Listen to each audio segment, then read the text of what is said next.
Hi, welcome to NDE TV. I'm Peggy Robinson. Today's guest is Reverend Bill McDonald. Thank you, Peggy. You're welcome.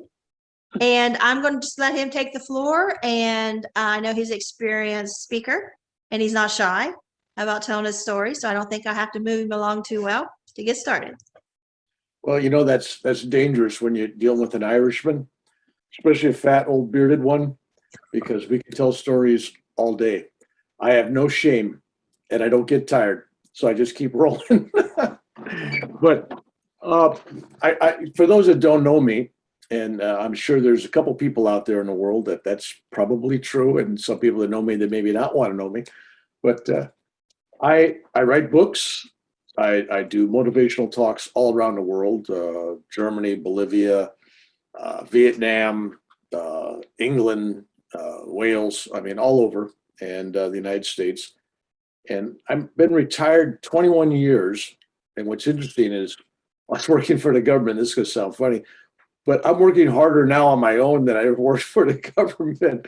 So I don't know what that says about government workers, and I was a boss, but now I'm doing what I have a passion for, and that's going out there and delivering my message about forgiveness and love, and telling people, because you know, Peggy, because you're out there and everybody's always looking for answers from somebody else. Everybody's looking for somebody to heal them, somebody to cure them, somebody to bless them, somebody to forgive them. And I tell people, you know, you are in possession of that. You know, within you is the kingdom of God. It's there. Bless yourself, love yourself. If you don't love yourself, if you don't forgive yourself, you can't do that for anyone else. So everything starts with you. And I tell people the teacher's within. Unfortunately, most people don't listen to themselves. They listen to those other words in their head, the ones that say they're not good enough. They don't deserve to be forgiven and all that. I just kind of throw that out because this week, Peggy, I don't know if I know you help people.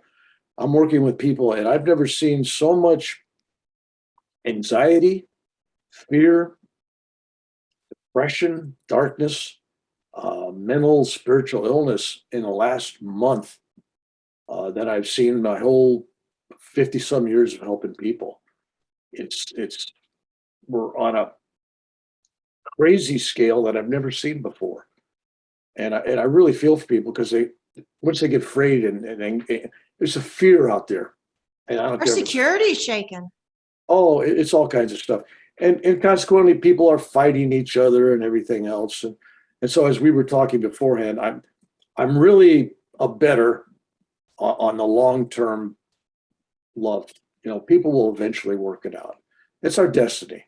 So anyway, I didn't start life off this old or nearly this wise. In fact, I started off very young, very young. I was so excited about being born. I was speechless for a year. But it was when I was 8 years old. If we can just jump right into the NDE, since we're talking about NDEs on here. I was 8 years old and I got extremely ill.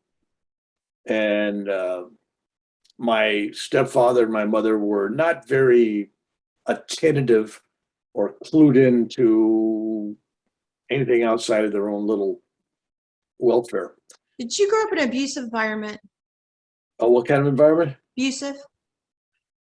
Well, I would say dysfunctional, and I would say that almost anybody on the spiritual path, if they're really on a spiritual path, they're probably going to tell you the same thing.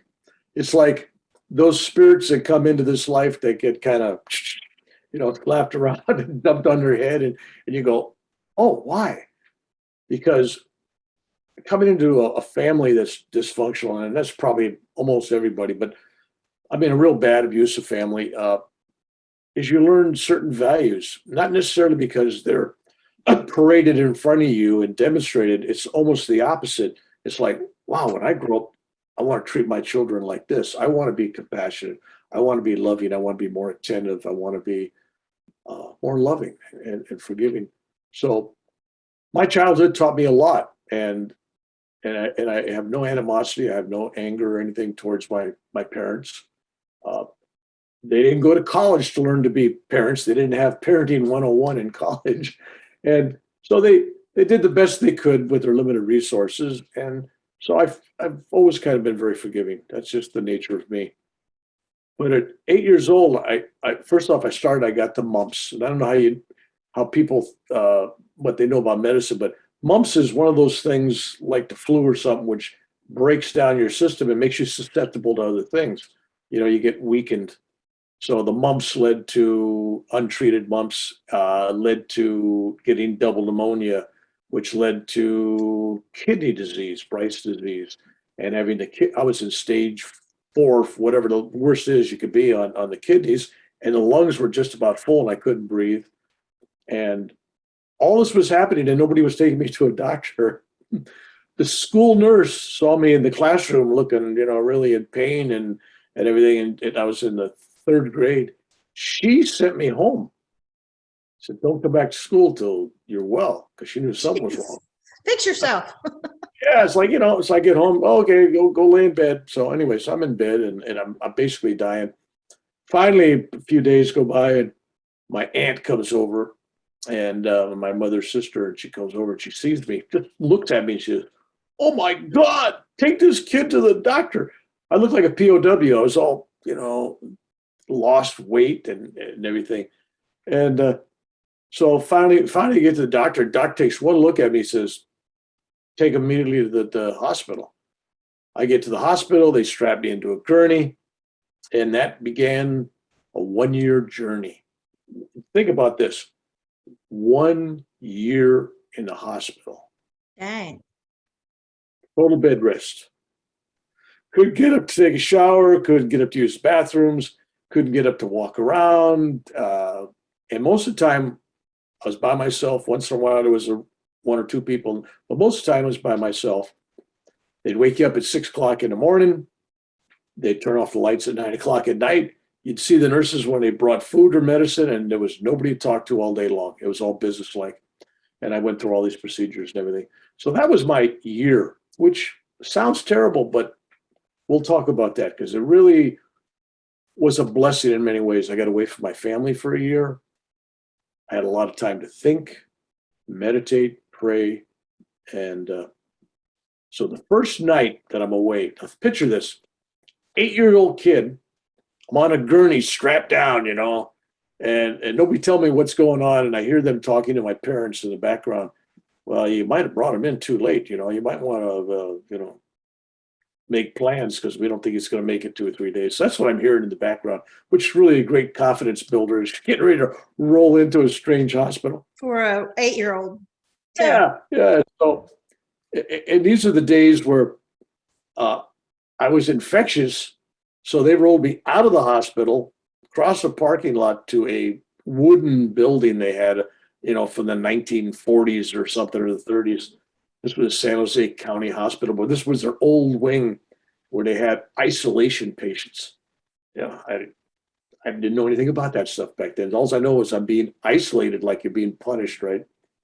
So I go into a room and they sit me down, take my clothes off, and I'm sitting and they sit me in a chair, a metal chair. And I'm going, what? I'm embarrassed. I got people around me and they're shoving these big needles. I mean, I don't know if you ever had a needle in your back, but when they're draining your lungs, especially in the old days with the big, thick needles, and then a pumps, and they were pumping fluids out. It was like applesauce. It was just really yucky. And so I went through that for about 40 minutes of this procedure, and I was having a hard time breathing.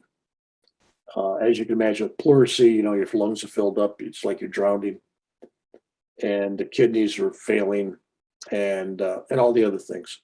There was about 6 other things, it was like 6 things I had. They just went cascading. So they get through with me, and I'm sitting there in my underwear, and all these adults, and then they just said, "Okay, we're done, kid. Get in that bed over there." Nobody tucked me in. Nobody said, "Are you okay?" Nobody held my hand. "Are you all right? Here's what's going to happen." Nothing. And then they turn the lights off. And then I'm in this totally dark, strange room for the first time in my life. Kids weren't seen the way they are today. They No didn't have clowns, rights or, no clowns, no toys, no nice lady come down. And everybody you see has well, it's kind of like today, right? Everybody's got a mask on, but they got a hood on, they got gloves on. I don't see anybody but their eyes. Kind of reminds you of one of those Twilight Zone series where somebody's in a strange planet and everybody's all they see is their eyes. But and your teacher too tell you don't come back till you're better. I mean, that kind of puts the blame on you when you're just there. Yeah. So it was all right. So that sets the stage. Yes, it does. All right. So I'm laying there and the breathing's getting shallower and shallower. And then all of a sudden it's like, I'm not breathing.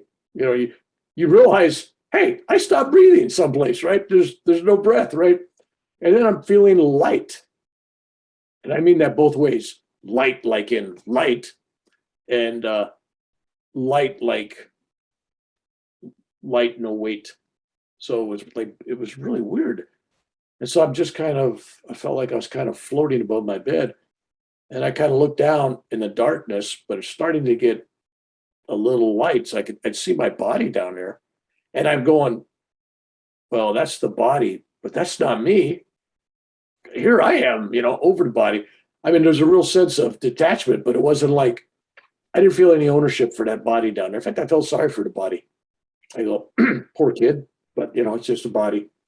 So I'm kind of sitting up, standing up. I don't know what. I'm above the body, and the room is getting lighter and lighter and lighter. It's like clouds, white clouds rolling in. It's like the room is. I mean, if this was Hollywood, it would be like they got the smoke thing going, and it's all white, smoky, around you, clouds. I mean, it was really kind of cool, really. And next thing you know, there's this soft, loving, hugging energy. It's almost like, I had an Italian grandma, and I always picture if you had 1,000,000 Italian grandmas hugging you, that's what it felt like, right? Nothing like grandma's hugs. I remember it from my drowning. Yeah. The brown water turned a light transparent green. And then I just felt there's something here taking care of me. So it's that, and I think everybody that you've had on your show pretty much has talked about their experience. Everybody eventually in their own way describes the same kind of thing. They may describe it as a spiritual hug, a vibration, but it's always love in its different forms, but it's always loving. There's no fear. I haven't personally talked to anybody. There may be somebody out there, but I haven't talked to anybody personally that's had an NDE that's said they were fearful at this stage. Like, oh my God, no! It's like, hey, this is cool. Let's continue. Right, this is all right. So I was feeling good, and then there's like a picture show starting, and all of a sudden on this cloud, there's this panorama of scenes taking place. I mean, as it turned out, and I don't know how long it was going, in the real world, it may have been minutes, but in this other world where there's no time, it unfolded the next 50 years of my life was just a lot of God it. is the best filmmaker there is. Oh, it was good, especially with starring yourself, right? Oh, I know that. Yeah, this is cool. So, and instantaneously. Yeah, but it's just there, and I'm looking at it, and I'm not worried because first off, I'm seeing these scenes, and I realize this is the future. I realize this is me. I don't know why, because there's no words. That's me, and I see myself meeting my future wife, the one I have today, my one and only. Just to set the record straight, in case she watches this, my girlfriend from high school. We met in 1960. We're still together, so it kind of gives you an idea. And she's so young, right? I told her, I said, I never thought I'd date a 75-year-old woman. Anyway, long story. So I see her, how she looked in high school, and I see her later on, and I see my children, and I see a war. Now, this is 1954. I think it was about around 1954. So I had no idea what Vietnam was, and at my house, we didn't have a television, so I wasn't too much on the world or anything. You're not old enough to remember, but a lot of us baby boomers, we didn't have televisions until we were in the 7th or 8th grade. I mean, I remember we got our first one, yeah, and it was color, and nobody had color. We were poor. Like, how do we afford this? yeah, that was big time. You had the vertical lines and the horizontal lines and the brightness controls. And when it goes out at night, yeah. So there I was watching all this, and so I'm watching scenes unfolding in this war with helicopters. When it actually happened, these are Huey helicopters, but it was all seen from my perspective, sitting behind a machine gun on a helicopter. It was like my eyes are watching this whole thing, right? And I'm seeing scene after scene, and we'll talk about that if we have time. And so I saw that, but the good news on that was I saw myself after the war too. So I wasn't really, people go, "Oh, you were so brave. Reverend Bill, you were so brave in the war." I go, "No, I knew I was getting out of there. It's not bravery at all. When you know you're okay, you just go through the motions, right? It's like a movie." Anyway, it's like, "Yeah, I'm going to be all right." And so I saw that. And then I saw myself in high school, but I saw the president of the United States, who I had no clue who this John F. Kennedy was. I didn't know his name or not, but I saw this young president, and I saw him driving in a motorcade. I saw him shooters. We can say there was more than one shooter. We'll probably get censored by YouTube. But I saw more than one shooter. To let it go at that. The Warren Commission says there was only one, so we'll assume I'm wrong.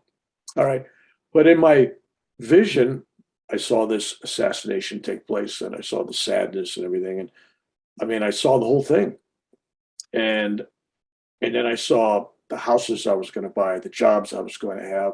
I mean, it just went right down the line. All kinds of things in my life. So, which made it interesting as I lived the next 50 years, because it was like every day was deja vu. I kind of felt like Groundhog Day, except it was Groundhog 50 years. It was like, oh yeah, I just forgot. yeah. So it made it really interesting, and people go, "Oh, I'm Seems impressed." like it just lets you know you're going to live by showing you your life. Yeah. But there was this interesting. I don't usually talk about this part, but there was this interesting two numbers that in the middle of this cloud there was this 29 floating in the air, and then all of a sudden the two would flip over and it looked like a 5. You ever take 2, put it backwards or something? It looks like a 5. So it was like 29, 59. And I'm going, what's all that about, right?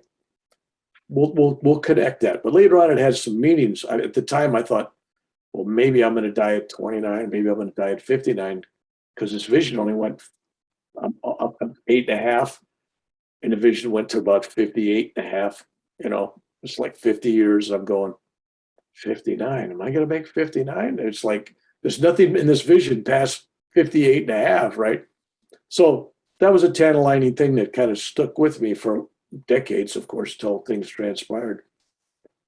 So I went through this experience, and I finally, the darkness faded, but the love was there for the rest of the night. And I'm laying there thinking, okay, whatever this takes, I know I'm going to make it, right? And I went through an ordeal of treatments, operations, procedures, crazy stuff. Now, I only had visitation about 10 to 15 minutes a week. Parents would come, and they'd come in 10, 15 minutes. Nobody brought any gifts, no candy, no toys, no magazines, no coloring books. Picture me in the hospital 1 year, no television, no radio, no cell phone, no internet. I mean, they didn't have those things, right? Nothing. Not even conversations with other children. That was rare. So, and it was Remember those old movies where you watch polio victims? Everybody had those old wooden wheelchairs, Mhm. wicker and wood. That's what I was, it was like, that's what I had, those old wooden wheelchairs, it was really weird. Now they got all these lightweight jobs, but it was every day was the same. Wake you up, shots in the morning, shots, x-rays, treatments. That was it. So I figured, boy, this could get really boring very quick. And I started going inward. I started looking at my mind and my soul and my spirit. There's a playground in there. It's almost solitary confinement. Yeah, exactly. And and guys in prison that don't have a spiritual base, they'll go crazy just because of their thoughts and everything. You can't lock somebody up 30 days in isolation. It's hard for them. I mean, it'll break them. I used to be a chaplain at Folsom Prison. I'm gonna tell you right now, isolation is one of the worst things you could do to those guys. They're already troubled, and it's the extra little weight on that just pushes them over. But anyway, so I started playing games with myself, and I started visualizing myself being in places, and the next thing, and I was meditating. I didn't know I was meditating, but I was meditating. I was doing all these things. I was having these great dreams, and I was learning things from these dreams. And that's another whole big subject. But I was learning different things and techniques and things, and um, I had no anger. I was actually developing a lot of compassion for my parents, and I'm going, they're missing me. I mean, I got something to give them, some love, right? Anyway, but the good news was, and this, I think you can resonate with this. When you got a family somebody asked me the other day, did your family suffer from mental illness? I go, no, they didn't suffer. They enjoyed it. Anyway, Yeah, uh, you're proud of it. yeah, they were all right with it. They weren't suffering, but the rest of us were, right? So, I didn't care. uh, but when think about this, if this was you, if you would have been taken away from your family for a year, you got food every day, you didn't have to worry about having food, because I tell you, there was food problems, and somebody's taking care of you physically and worried about your health. And you're not around screaming, yelling, shouting, fighting, drunkard, stuff, and you're just by yourself, and you realize that, you know, my base self is happy. I'm not unhappy being away from my family, which was kind of a surprise. And when you get away from that craziness after a few months in the hospital, you realize that was really crazy stuff going on there. Yeah, you see it through different eyes. People don't yell at you every day, right? And humiliate you and do all these things. So that year away literally saved my life, changed my life. And when I eventually got out of the hospital, and no school. I missed a year of school. I mean, that really sets you behind in the third grade. That's where you learn all the good stuff about spelling and all this stuff. And so I made it a point later on. I read thousands and thousands of books and educated myself pretty good to catch up. But you're behind in those formative years. You always feel like you're catching up. There's a self-esteem thing there. But when I got out of the hospital, I kept thinking about that 29 and the 59, thinking, well, man, maybe I'm going to get sick again, and maybe I'm not going to, I'm going to die. And so I decided when I come out of the hospital, I said, I'm not going to eat meat. I'm not smoking. I'm not drinking. I'm not doing. I made this list of stuff, and at 9 years old, boom, I was the only one in the family vegetarian. I'm just watching everything I'm eating and doing, and living a clean and healthy life, right? And what's interesting, because we're going to skip ahead and come back, but so I end up having my second near-death experience by having a heart attack in India, falling off a 30-foot cliff in the Himalayan mountains. Passed out. I landed on a boulder. That's a whole interesting story. So it is true you died before you hit, huh? I'm down there laying on this boulder, looking up at the blue sky, and it was like the Simpsons, you know, the beginning, the Simpsons, and the sky opens up. It was kind of like, whoa, and next thing you know, I'm floating above the body and everything. And but I'm looking down at my body on this rock, and a large cobra snake. Now, your large and my large are two different things, but when a large cobra snake is crawling over your feet, it's large. You know, hey, it's large, right? I have no clue. But in my mind, that's large. Anyway, but it excited me because I really love snakes. I love animals. And it was when I saw this beautiful snake, cobra with the going across my feet, watching it from up above, it was like, you know, it was like paddles on my heart. It was like, and I jumped up off the rock. My buddy that watched me fall off the cliff, like, what's going on? Because I went from dead to jumping up, and I chased the Talk to cobra. you. Anyway, long story, but we're skipping that because here's the part of the story I want to get to. That happened in October of 2004. And I continued traveling in the Himalayan mountains, and I was exploring caves and mountains and stuff. And you would think, after having a complete heart failure and a near death experience, that one would say, maybe we should go to the doctor. Let's go get checked out. Being a typical guy, I go, well, I'm working now. It's everything. Let's just forget it. And I continued my journey for several months. Anyway, but I'm having heart pains. I finally get home, and that was October. And the beginning of February, I collapsed at my house. Well, for the fifth time. I mean, I collapsed in the garage a couple of times, and I'm on the couch having a heart. So I finally tell my wife. She doesn't know what's going on. I don't tell her. I tell her, I said, you know what? I'm not feeling too good. I think I'm going to go to Kaiser Hospital and just get checked out. I get in my pickup truck while having a full-blown heart attack, drive 7 miles down the highway, get off, get to the ER, and have to search for a parking spot in this big lot. And, you know, there's no parking. I'm parked about it. I think you'd be allowed to park at the handicap. Anyway, so then Anybody else having a heart attack, just get in the handicap. I'm calm just like this. And then I walk into I didn't go into the part where the ambulance goes. I walk into the other entrance where, you know, people come in saying they got pneumonia or something.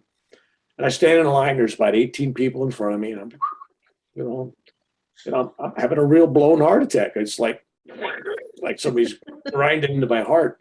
And so finally I get up there and they hand me a clipboard. They asked me one question. What do you think they asked me? Do you have insurance? Oh. Are you having a heart attack? Are you bleeding? Are you dying? It was just, and I go, yeah, okay, take this clipboard, go fill that out. Get that line. Didn't ask me how I was, right? So I'm sitting down and I'm filling this out with pain in my chest and everything. And all right, and it comes to this little question, this box says, what brings you here today? What's wrong, right? I go, I'm having a heart attack. And so then I get another line. There's only 6 people. I wait about 4 minutes, 5 minutes. I get up there and I hand the clipboard to this nurse, and she looks at it and she kind of snickers. Yeah, it says here you're having a They heart don't attack. like you to diagnose yourself. Yeah. She goes, you think you're having a heart attack? She says, I'll be the judge of that. She says, how'd you That's get where here? they are. I said, well, I drove my pickup. She goes, mm-hmm. And you walking in here? I go, yeah, heart attack. Sit down. I'm in the chair. She takes out the stethoscope. She's kind of looks at her fellow worker and kind of going like, oh, we got another one, right? Oh, they love to roll those eyes, don't they? Yeah. So then she puts a stethoscope on. The next thing you know, she's on this microphone. Code blue. Blah, blah, blah. Next thing you know, they strapped me on a gurney. She says, you're really having a heart attack. And I said, and just like this, I go, yes, ma'am. That's exactly why I came in. I told you. She goes, yeah, but next thing you know, I'm in this thing. I'm going. The next thing you know, I got this ER doctor standing over. He wants to operate. He wants to do all these things. Like, whoa. And I go, and so I'm talking to him. I'm saying, wait a minute, doc. I said, here I am. I'm just 4 or 5 weeks from being 59 years old. And I'm a vegetarian. I don't do alcohol. I don't do cigarettes. I don't do marijuana. I don't do dope. I don't do drugs of any kind. Uh, I don't eat meat. I don't put salt on food. I don't put sugar on stuff. I went down the list and I work out. I do yoga. I do all this stuff. And the guy looks at me and he goes, remember the 2950? He looks at me and he goes, you know, Mr. McDonald, with your genetic makeup the way it appears to be here, he says, I would have guessed you'd been done dead at 29, let alone making it to your 59th birthday. Had you not done all that, you wouldn't be here today. So he mentioned he thought I'd be dead by 29 and not making 59. I thought, whoa. So then I'm thinking, well, I'm not quite 59 yet. So this is the end of my predictions. Remember, I saw the future. There was nothing past this moment. And what's interesting is I'm not really much into astrology, but when I was born in San Francisco, my mother went in there and, I'm William Hector McDonald Jr., a good Irishman, right? There was another Irishman being born within the hour or so of me, sharing a room with my mother, and bassinet next to me was Paul H. O'Brien Jr., right? And we didn't know each other at the time, but our mothers talked during that period. And 12 years later, we met in school 40 miles away at another school in another city. And we found out we had the same birthdays, found out we were born in the same place, found out we were an hour apart in our lives. And I often wondered, I go, well, if there's anything to astrology, then I'd be curious how this guy's life's turning out, right? He smoked, he drank, he gambled, he didn't sleep. I mean, he was total opposite of me, ate heavy meat. So just before I went into this emergency room, just a couple of days before, I was asking our high school reunion committee, because they said, well, who'd you like to see at the 50th high school reunion? I said, well, I want to see Paul O'Brien. They go, oh, sorry, Paul's dead. I go, what? So he didn't make 59.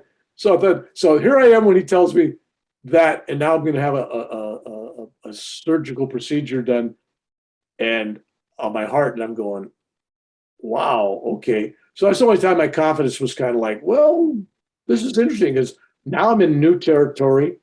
I don't know the future, although my intuition was such but I didn't have that big jump ahead gap. I mean, now I'm just looking at things in pieces. So, spoilers alert, I didn't die, I made it. But it was interesting that this childhood near-death experience was a major mover in my life because it gave me a handle on a lot of things that were coming up. So it was really easy to handle, like Vietnam. And when I was in Vietnam, going back, I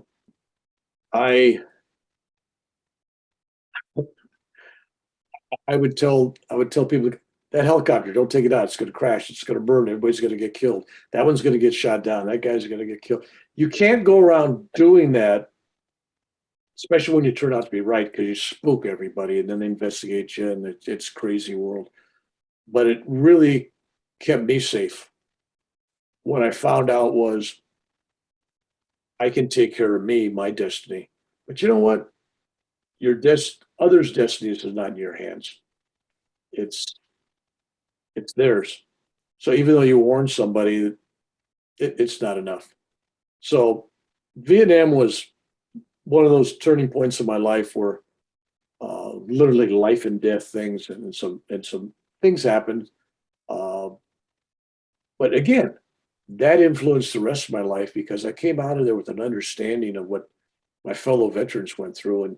And so I don't know if you're aware of that, but I have a ministry, Spiritual Warriors Ministries, in which I deal with PTSD veterans. Or actually, I started working just with PTSD veterans in 1970s, but there was no PTSD.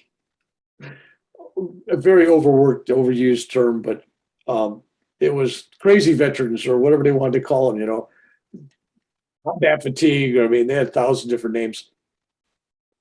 But I started working with Vietnam vets because when they came back, nobody wanted them around. I mean,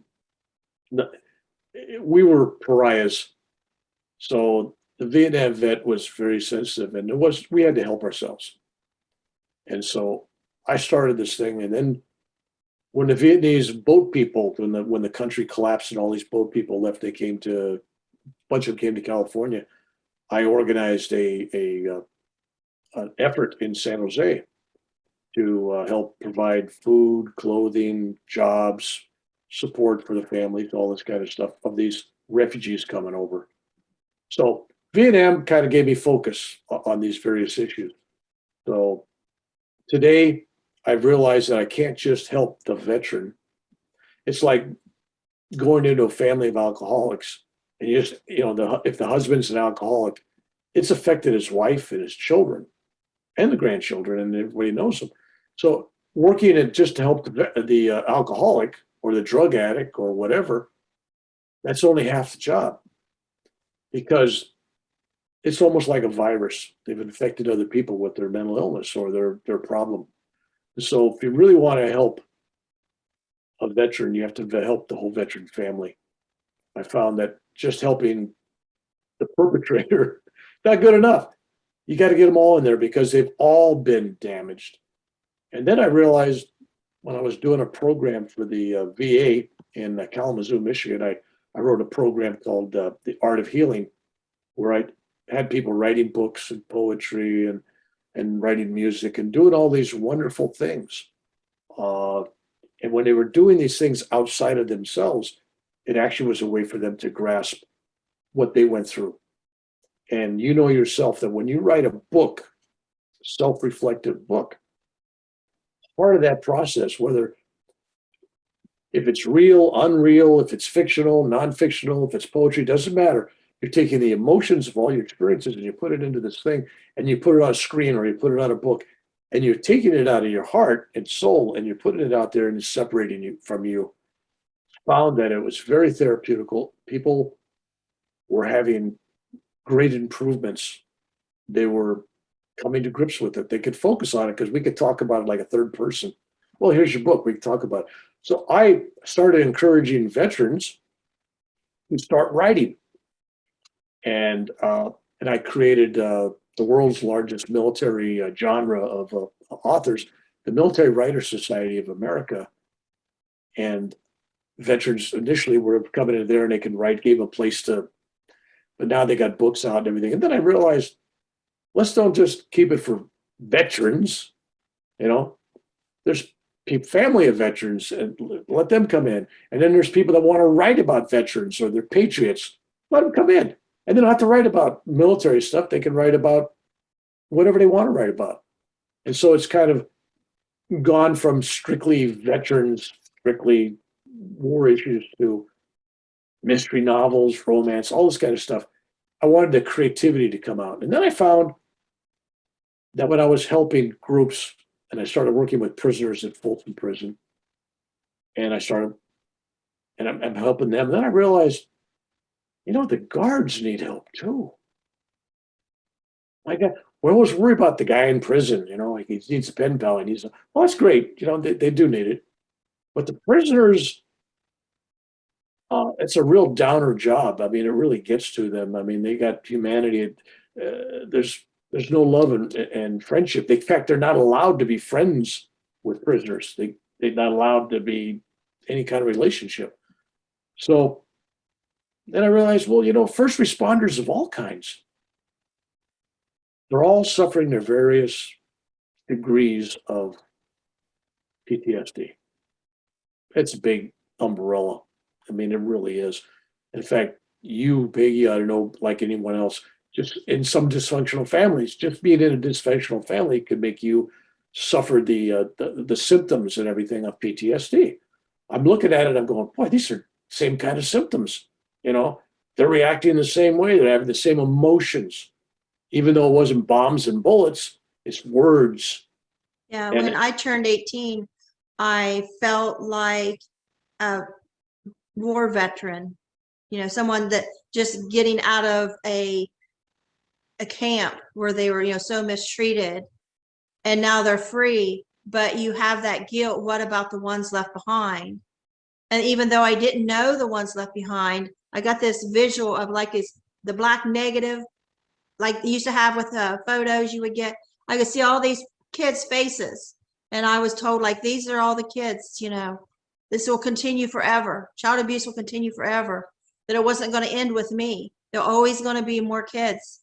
And then I made that promise that someday, some way, I would not forget. I would help those kids that are coming behind me, that's going to be coming through it. But I felt like that, what's that called? Like you have the guilt, like survivor's guilt. Same thing, same thing. And veterans have it on display, and it's everybody can understand it. What people don't understand is, because I've been doing a lot of workshops, and I have people come in there, the wives or spouses or relatives of the vets, and they go, well, you know what you're talking about really talks about me, and I've never been in combat. And that's what really kind of woke me up. I got educated by all these people going, no, I'm having the same thing, except nobody understands. It's like a woman getting one of these diseases like chronic fatigue, you know, thing, and everybody looks at it like, oh, you're okay, even though they got all the symptoms and nobody believes them, right? So I've gotten very sensitive to, you can't fix the problem just by narrowing it down to one little group. This is a family affair, whatever it is. It's all of us together, and we all got to reach out and help each other. And I understand what you're talking about, the writing, because when I wrote my memoir, later in reflecting, I realized that, you know, me as a toddler, me as a girl starting school, me as this middle school kid, me as a teenager, me as a young mother, all these me's became these characters. And me as a grandmother, great grandmother, now I can look at that person and feel sorry for them and feel bad for them and know that that shouldn't have happened to them, instead of this is all in me, I'm stuck with it. Now, you know, I can feel bad for that little child and this child and that teenager, and it's a different, does put it in different perspective. so that's the whole thing is, you're stopping the cycle, your generation, your children. But you got to realize this, because I deal with a lot of veterans writing their stories. Guy writes a story and he's in a unit, and somebody else in the unit goes, well, that's not the way I remember it. And I'm telling these guys, look, you can come from a family, you can come from a military unit, you can come from a football team. If you write your personal story from that group, 90% of the people are going to go, well, that's not how I remember it. They got to realize it's an individual journey. And even though you're all in the same boat, appear to be going to the same place, I find out that no, everybody has a little slightly different level of awareness. There's people in family didn't know there was abuse going on, sexual abuse. What? What are you talking about? I never seen it. Well, you're making up stuff. Well, what is this stuff? I've had to deal with people like that. And it's like, and then they feel the second wounding. It's like, wait a minute. I've had the courage now to speak up and here's share this, and now I'm getting wounded a second time. Right. So I tell people, you know what? Sometimes it's safer to write fiction or poetry, but when you go for a nonfiction book, you got to put on your big boy pants or your big girl pants, because you're going to take pot shots from everybody second guessing you and like, well, that should, you exaggerate. That shouldn't have hurt you. And all right. But you got to realize, own it. yeah, when you're a child and things are happening to it, you see it through a child's eyes and you remember it from a child's mind. And that's how it felt for you at that moment. Somebody else, older, younger, adult, they're not going to see it the same way. And so I tell people, the real message is the emotions that you're sharing, because that's where the healing comes. And so I really, just in general, I encourage people, memoirs, diaries, writing journals, blogging, sharing, storytelling, all these things help unload. There's a tendency of people when things happen, two things happen, like a veteran. Either the veteran never wants to talk about it and everything's locked up. I have a hard time helping that guy. Or it's a family thing, I can't, there's no door open. And then there's the one that every door and window's open and they can't stop talking, right? I kind of like to blend it and get to a point where they can share it, but pull back from it. In other words, here it was, and actually, like it's like they're watching somebody else. You know, here's what happened to this poor person. You know, this little girl, this boy, and I have found I'm not a psychiatrist. I just deal with the spiritual element, but I found spiritually, it's a starter for them, and they start to realize it. And I tell them, I said, don't worry about it. Just get your feelings out. Just get your feelings out. Mine And then, was bottled up for 3 decades, I guess. And then I started coming out and it wouldn't stop coming out and nobody wanted to hear it. And I felt like I wouldn't shut up. And then finally, a couple of decades goes by again, and I start writing. And I realized as soon as I start writing, it wouldn't shut up because it was supposed to be told in this way at this time. yeah, the whole key is eventually you reach a point after you spit it out, literally. Some people have to spit it out and it takes their anger, takes everything out with it, takes their tears. But the PTSD, it goes right back on that record, right back on that song, and starts over again and keeps. That's what mine felt like somebody kept putting it right. I know, because talking about it didn't help because I wouldn't shut up. I mean, I wasn't every day, but, you know, months would go by or a couple of years would go by, and then here would come my story again. But it was always without feeling. I told it like I was reading a grocery list. And when I started writing it, I started like, oh, wait a minute. And I would shed a tear for me. I would start to feel it and I start to judge it. That wasn't right. That shouldn't have been done to that child. And that child was me. But it helped me see it from as that child instead of this happened to me and I have to live with this and it's in my gut and it's wrenching. And it's so freeing. And it's so interesting that so many NDEers have life reviews. I mean, right out of the gate, so to speak, out of the gate, a life review. And what heals us here is that life review, is when we write it down or we're able to do something creative with it. Which gets you to my unique point. I haven't met too many people that see life reviews. Yes, they look back. Mine went totally forward, 50 years forward, which was like, what? So a little different.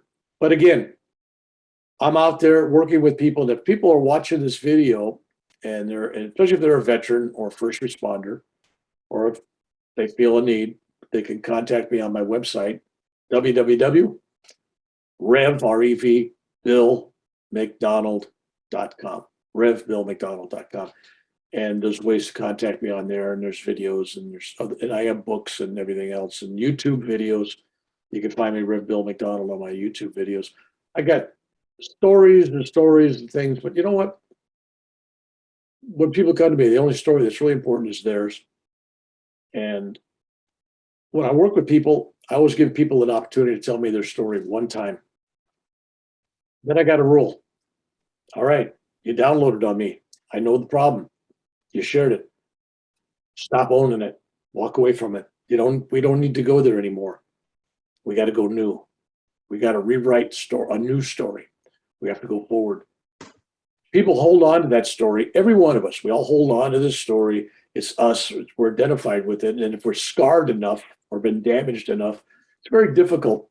You just can't. People don't think. It's like, well, just don't think about it anymore. Like, well, no, I lost my arm. It's painful. Well, don't think about it. No, it's the same thing. They feel like there's a big anchor there. So my workshops, I do workshops cross country, and for veterans, I give free workshops. And I bring anybody who wants to come. And then other workshops, it's like, you come in, if you can pay, great. If you can't pay, great. If you don't want to pay, great. I don't care. I just want to get the message out there. I turn nobody down ever on my events. What do you think about Dr. Alan Botkin's work with the induced after-death communication? I'm not much into after-death communication. I'm thinking I like people to communicate with the people that are alive. I'm not a ghost chaser. I like people to focus on. But you know what I'm talking about? Are you familiar with his work? Was he channeling or something? Or oh no, he's a VA psychiatrist, Oh, okay. No, I don't know who the guy is. Okay. Or I thought And maybe. he does he's been a psychiatrist with veterans for PTSD for a long time. And he uses the rapid eye movements to help along Oh, with okay. his therapy. And one day, I brought this up several times lately, but he accidentally changed a technique because he thought, what's going on suddenly?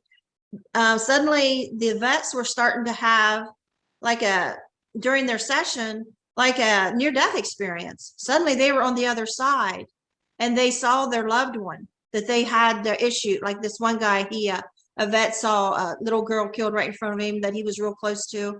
And he couldn't bond with his children now or his wife. He's like hiding out in his basement. And suddenly he saw her in heaven as a young woman, just beautiful and healthy. And they had this conversation. He was suddenly healed. And he started finding out what's going on because more and more of the vets was having this experience and healed in one session. So he went back and looked at his notes to see what he had changed. He had changed the technique slightly. So he started doing that on purpose, and he was batting like 85, 90%, and they were getting healed at one time. So he talked to a colleague about it, and she started doing it, and it just grew. And now people go, you have to have a master's degree, and you go for like a weekend, you get certified. And he has a book called Induced After Death Communication, IADC. And I just got the book, a little tiny thing. And in the back, it tells you all the technique, step by step, how to do it. So I tried it on my husband, and it worked like that. I saw his brother that died at 5. I see him as this boy, like from 17 to 20 years old, running through this wheat field, looked at me and smiled. And I looked at my husband. I didn't say a word. I was like in shock. I was going to tell him what I just saw, but my mouth was gaped open. I looked at him, and he's got tears rolling down his face. He saw his brother at the age he was at 5 before he passed. And he's like, and he goes, and I stop and I don't say a word about what I just saw because I'm like, what's wrong with my husband? You don't cry. And he said, that's my brother. He saw him. I'm like, whoa, there is something, this stuff works. And you get into like the core sadness. And I think the eye movement thing is like, it puts you, like your eyes move when you're asleep, like that REM sleep. It kind of gets you in that REM sleep. And then you get to the core sadness of the event. And it opens up. It opens something up. And the vet, it's got like a 85, 90% success rate with veterans on their PTSD.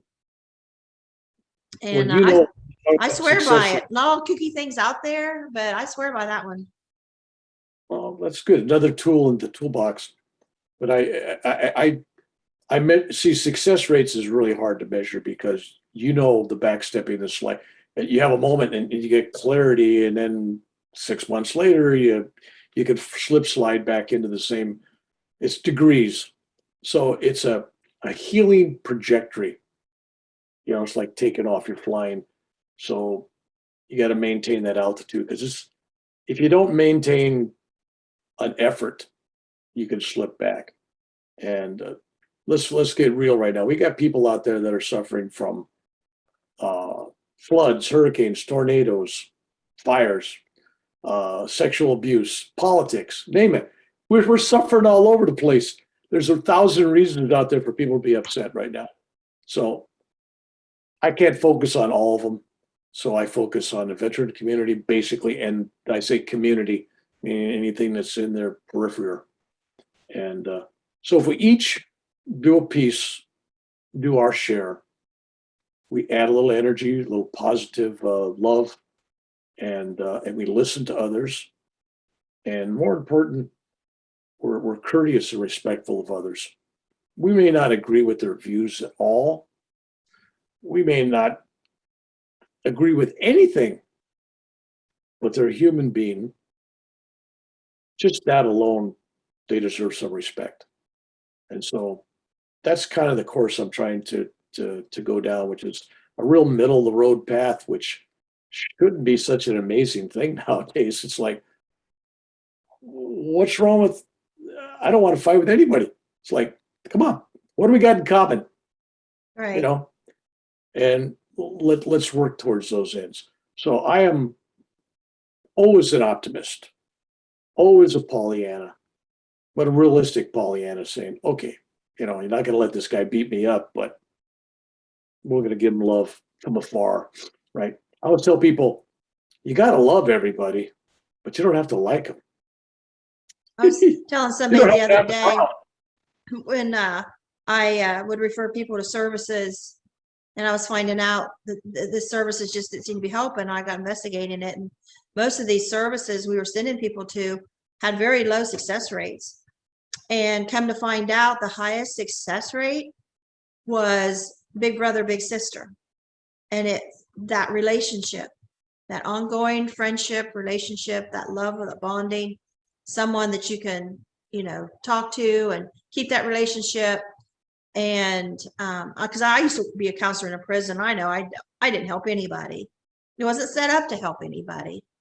And I wasn't a psychotherapist. I wasn't digging deep into their problems and knowing how to help them. I just had an office, and they come in as they wanted to. And, mostly it was them manipulating me, thinking I could do something about their pro board hearing. And it was total waste of time for everybody. Yeah, working a system like Folsom, guys I worked with were all lifers, but they were serial killers, multiple rapists, all the bad stuff. And it's interesting if you're not because I had nothing to do with parole boards or nothing. I couldn't influence anything for them. So they come in. If I come in to visit them, it was strictly because I was there for them. But they'll go through this whole charade of stuff, And, oh, this guy's such a nice guy. How could he kill 6 women? Yeah, okay, great. I mean, how they present themselves to, and if you're there long enough, you realize, okay, here's the real guy. But the bottom line is, if in prison, if I could teach a guy not to kill his cellmate and not steal from him, and don't try to knife a guard, I'm happy. I've done part of it. Thou shalt not. If you can teach him the 10 Commandments, you got it. You don't get down to all this other fancy stuff. But if you see every person there as a child of God, they were a child once upon a time. Something went wrong. Something went haywire. And when I heard some of the stories of their childhood, I go, oh my God, this guy watched his mother being strangled to death by his father, and he turns out to be a strangler of women when he gets older. Gee whiz, wonder where he learned that, right? 3 women he strangled. So, compassion. But it doesn't mean, oh, these poor guys I ain't going to let any of them out. None of them should be out. They need to be separated. But they can be loved anyway. And Yeah, I didn't like going before the pro board for or against an inmate because I felt I didn't have enough information. I don't have a crystal ball to say who's not going to mess up and who is going to. No, there's too many games going on, but they're human beings. Yeah. And I do believe that there's certain people in this world that need to be separated. We have to for society's protection. And anyway, so that's kind of what I do. And I appreciate you coming on and chatting with me. And yeah, I appreciate you coming on. Yeah, Enjoy the rest of your day. I followed your YouTube videos. I've read your book. So it was kind of nice being in contact with you. Thank you very much. And well, thank you for reading my book. I don't hear that very often. Well, you should. And your name of your book again is The Will of a Wildflower. There you go. And actually, I got a copy from somebody that you knew in Arizona, Chuck. Oh, Chuck gave you his copy? Yeah, I loved it. I was reading it when I was staying at his place, right? Okay, he gave me my first book review when it first came out. A very good review. And me and him butt heads later, and he says, I will never take that down. I always stand behind that review I gave you. No, and he's still promoting you that when he gave me no, read it. Because I started reading it and then I was getting ready to leave, right? And he goes, you still reading it? And I go, yeah. He says, finish it. Take it. So I thought that was kind of nice, He's a child of abuse as well. And he said it's the only NDE book out of hundreds he's got that he ever read all the way through. All right. So there you go. So I'm glad he passed it on. Blessings and peace to you. I do have some books out I got a bunch of books, but this is my autobiography. warrior spiritual odyssey, which goes from my childhood all the way through to having a heart attack at Machu Picchu, where I'm dying on Machu Picchu in 2002, I think. I've had 12 major heart attacks, 3 near-death experiences. So I got to stop and think. And then this is the book where I go off to India and have another near-death experience and meet all these. What's that say? Alchemy, what? Alchemy of a warrior's heart. And that's a little more, that's after my autobiography, and a little more. I'm working on a new book, which should come out next year, hopefully, called I Still Remember Tomorrow. It's an interesting title. It has a lot of meaning. And so thank you, blessings, peace, and love to you and your family, Peggy. God bless Thank you. You too. Bye-bye.